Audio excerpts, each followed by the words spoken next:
We're just folding everything in so that we get break up our eggs and get everything mixed up. Here's literally what it looks like mixed. It took me less than a minute to mix it up, which is just literally, we're just folding it over, you know, trying to get the milk, the Bisquick, everything mixed up into one shot. And it looks pretty, isn't it? Doesn't it? So we're gonna just bring it over to here, and in 2 pie plates, we are going to just dole it in. So just one sec. So we've got it in the pans, and here's where I just sort of pat it down and try and get a little bit of liquid coming around all the pieces of broccoli. That's broccoli's going to be the biggest thing because I've got it, you know, the florets chopped fairly coarse, really. And in this one, do the same thing. And you can see we're just getting up a little bit of liquid that's on there. But when you're doing this, you're going, oh my goodness, I don't see how this is going to work. And when it's done, everybody's going to say, oh my goodness, how'd you make the crust?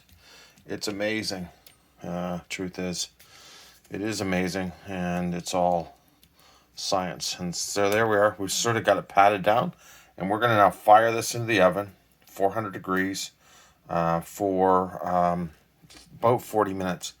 You're going to just use a toothpick to make sure it's complete inside, and you might be able to sneak a little bit where I put mushrooms in one, which I just really sort of inserted at the end.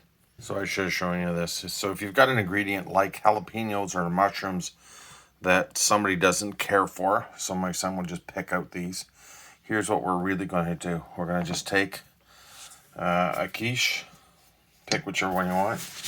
We're going to just, you know, carefully fold in. As you can laugh, just dump her on top, move them around a little bit. Okay, so that you've got them spread out semi-well. Take our spatula, and we're going to just push them down. Isn't that simple? Do the same thing with jalapenos, or whatever else that you want to do. And if I just push this for probably 30-40 seconds, I can mix them right into the bottom. And when it's done, I usually mark these so that I can tell, because when it's finished, you may not be able to see the mushrooms that are on the top. So there you go. Look at that. Just mixed them in, and they're mixed in actually pretty well. And there's the difference. No mushrooms, with mushrooms. If nobody cares, you can mix it all together. This one, I just put the jalapenos into it, and they're buried. You can maybe see some right there, but in there. So 400, 35 to 40 minutes. Test it with a toothpick when it's done.